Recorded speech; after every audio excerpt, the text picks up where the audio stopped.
A doctor who once treated patients at Dayton Children's Hospital is facing mounting questions tonight. 2 News Investigates discovers that doctor is suspended from practicing medicine in the United Kingdom, but nothing is stopping him here. Pam Elliott goes after answers from a hospital that said nothing until 2 News Investigates started asking questions, and the state board that stands by its decision to wait and see. After my investigation into the death of Bailey Blanton at Dayton Children's Hospital, I got a tip that one of the doctors the family says was in charge of her care is facing allegations of poor treatment of patients overseas. I discovered that doctor's license is suspended in the UK, yet he's still able to practice in Ohio. It's really scary. Mike Cummins lost his granddaughter Bailey in December 2012.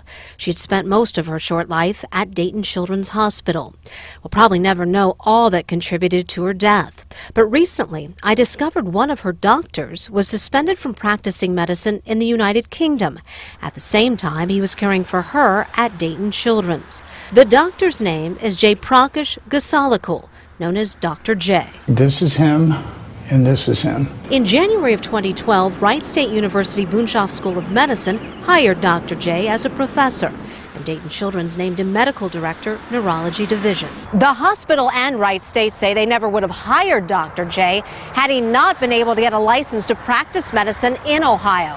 So we came here to Columbus to speak with the man in charge of the state medical board. How thoroughly are you checking to make sure that the answers are accurate? It's very thorough. The board granted Dr. Gasalikul an Ohio medical license in December 2011. 2 News Investigates obtained a copy of the doctor's application. He checked no to questions about allegations and complaints against him. He might not have known about them in 2011. But when his license came up for renewal in July of 2012, he checked no again to questions about discipline, allegations, complaints, and suspension. That's 4 months after he was suspended in the UK. Jonathan Blanton is serving as interim director of Ohio's medical board. According to his application, he answered no. That could be because he either didn't know or because he was deceiving the board. And it doesn't matter that the allegations were in another country? It would not, no. It's now been 2 years and 2 months that Dr. Gasalikul has not been able to practice medicine in the UK. I called the General Medical Council there and confirmed he's still suspended. 2 News Investigates obtained a list of the allegations against Dr. J. They include not providing good clinical care to patients and prescribing drugs when it was not clinically indicated. None of the allegations stems from Bailey's death.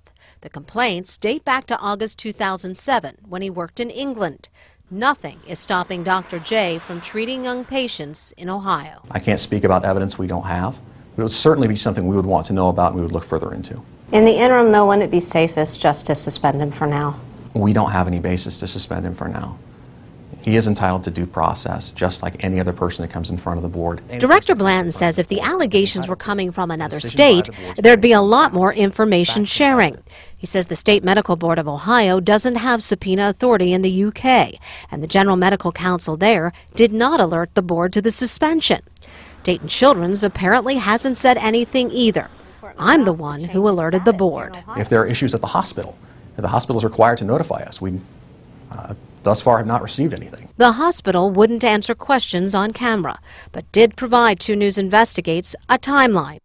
In March of last year, Dayton Children's heard from a reporter in England. That led to a hospital investigation.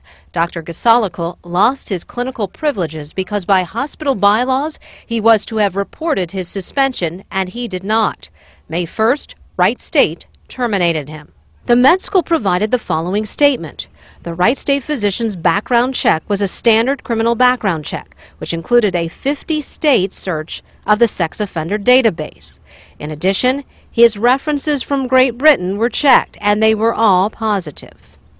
I tried to get a hold of Dr. J using addresses and phone numbers I found on public records, including his medical license in California. I even called an attorney in England who had at one time represented him. I never heard from Dr. J. I did speak with a woman who said she was his wife. She told me he was in the UK. Is he taking care of the suspension there, or? Yeah. Because I think isn't he due for a hearing this summer? Yeah. Okay.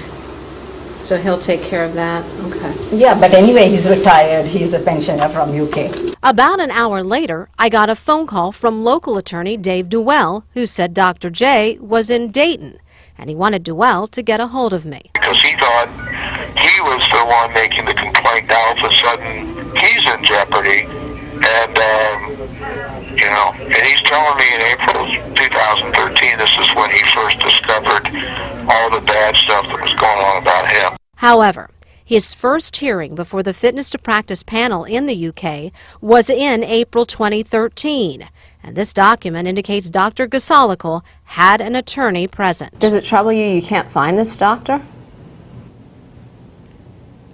It does. There are certainly questions that we would like to ask him. There's things we would like to know. Certainly if he shows up in Ohio trying to practice, if he shows up in another state trying to practice and we find out, that's serious. That's significant. I think the hospital needs to answer. I think the state of Ohio needs to answer. And this guy needs to be tracked down. Dr. Gasalikal had a hearing in England in November, which is scheduled to continue next month. Once the panel considers all the evidence, it will decide if he's fit to practice in the UK.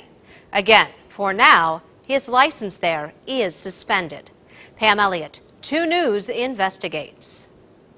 And again, we have tried repeatedly to get a comment from Dr. J for this story. Late today, his attorney said, quote, there is no evidence that any prior care by Dr. J had anything to do with the child's unfortunate death. Also late today, for the first time, Dayton Children gave us specific information about Dr. J's care of Bailey, saying he did not treat her in the month prior to her death.